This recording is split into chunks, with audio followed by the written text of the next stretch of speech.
Hello guys! Welcome dito sa aking channel, Kapalaran 888. Welcome! Para to sa lahat ng mga Sagittarius. Welcome Sagittarius sa ating channel, Kapalaran 888. Alamin natin kung anong messages, vibration, gabay energy para sa lahat. Ano ba ang message para sa iyo? Okay. Same with the Aries, compassion pa rin. So yun, same sign mo, 'di ba, yung Aries, fire sign kayo. So dito sinasabi ng barahan na kailangan mong alisin ang judgment mo sa sarili mo, sa ibang tao, and mag-focus ka na lang sa pagmamahal, sa liwanag na kung ano yung meron ka or kung ano yung nakikita mo sa iba. Okay? Okay, thank you.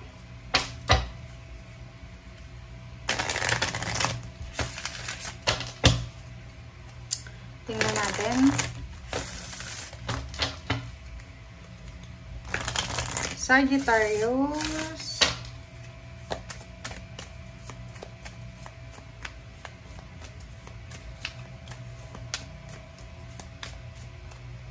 Okay. Mysticism. Wow. So, dito guys, sinasabi ng baraha sa'yo na hindi lahat ng mga gusto mong sabihin ay pwede mong masabi. Or, dito sinasabi na siguro yung solar eclipse na to, i-highlight niya yung pagiging secretive mo. Okay? As much as possible, kung hindi, like for example, may ginagawa ka, may plano ka, pag alam mong hindi pa siya sigurado, yung parang plano pa lang siya, wag mo munang i-broadcast, wag mo munang ipakita sa mga tao, or wag mo munang i-declare. Parang ganon. So, mas maganda yung may mystery, 'di ba? Parang ganon. And yung solar eclipse din, maraming sikreto na posibleng mabunyag, maraming information, maraming kwento, chismis, yun, literal chismis, ang mabubunyag na pwedeng medyo ma-amaze ka kasi hindi mo siya alam for several years siguro. Okay?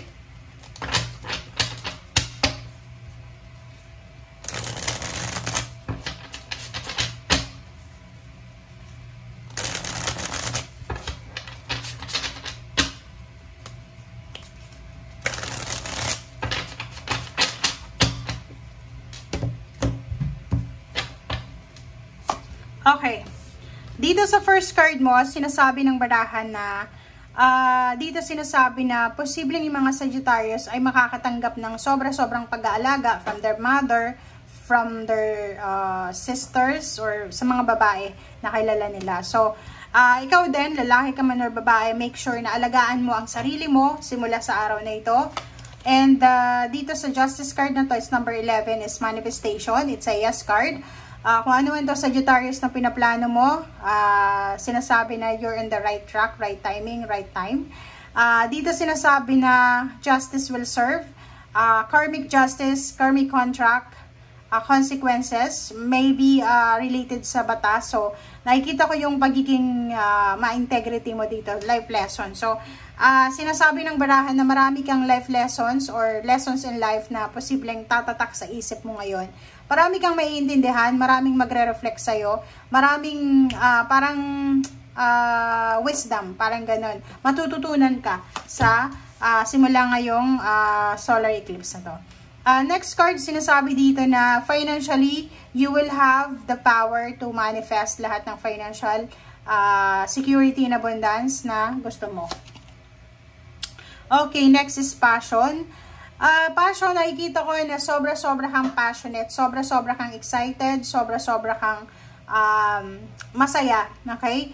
Parang nakikita ko sa'yo dito na gusto mong magmadali, may gusto kang gawin, and confident ka na kung ano man itong gagawin mo, ay nasa tama kang direksyon, and alam mo na magdadala to sa'yo ng outcome. So, it's a celebration. Sagittarius, nakikita ko sa'yo dito na simula ngayong solar eclipse na to, puro lang positive ang darating sa buhay mo, and sobra kang excited para sa mga, like for example, reunion, celebration, parties, socializings, gatherings, festival, pwedeng wedding, engagement party, graduation, baby shower, or any joyful and happy times na darating sa'yo.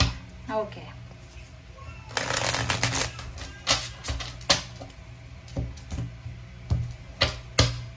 Okay, next card natin is intuition. So, dito sinasabi ng baraha, makinig tayo sa ating intuition and at the same time, prioritize happiness and peace simula ngayon.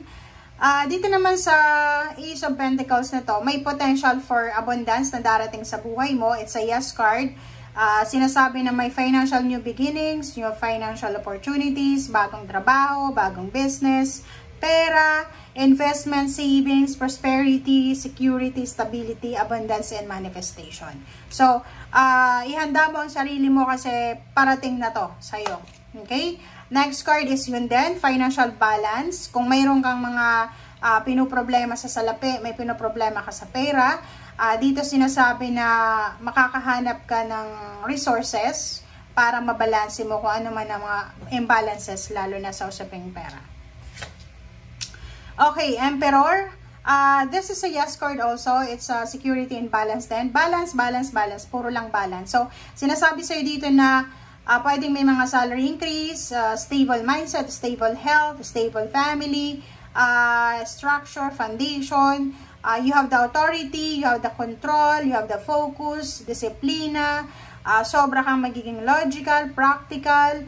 And nakikita ko sa'yo dito na sobra-sobra kang magiging parang tawag dito, yung stricto sa kung ano man ang direksyon na tatahakin mo. Okay, in terms of relationship, sinasabi ng barahan na if you're in a relationship, guys, maraming major choices. Marami, 'di ba? Major choices sa relationship. Marami kang babaguhin or marami kang gustong baguhin or marami kang gustong alamin or marami kang gustong simulan. Ito yung energy niya. And sa ilalim mo is culmination. Ang culmination card na to, it's unexpected na financial windfall, lump sum of money, trust funds, inheritance, solid foundation, financial to guys ha, mga privileges, inherited issues, ancestry, yun nga yung inheritance, and lump sum of money guys. Okay, so nakikita natin dito yung malaking halagang pera. It's either from someone or ito sa'yo, pwedeng manalo ka sa isang competition na may involved na pera. Posibleng may Sagittarius dito ang tataas yung sweldo, tataas yung komisyon, may mga bonuses, merong mga mga payments and payouts, or kung ano man to na financial strength na magkakaroon ka. Okay? So, yun guys ang sinasabi ng baraha. Maraming salamat. Bye!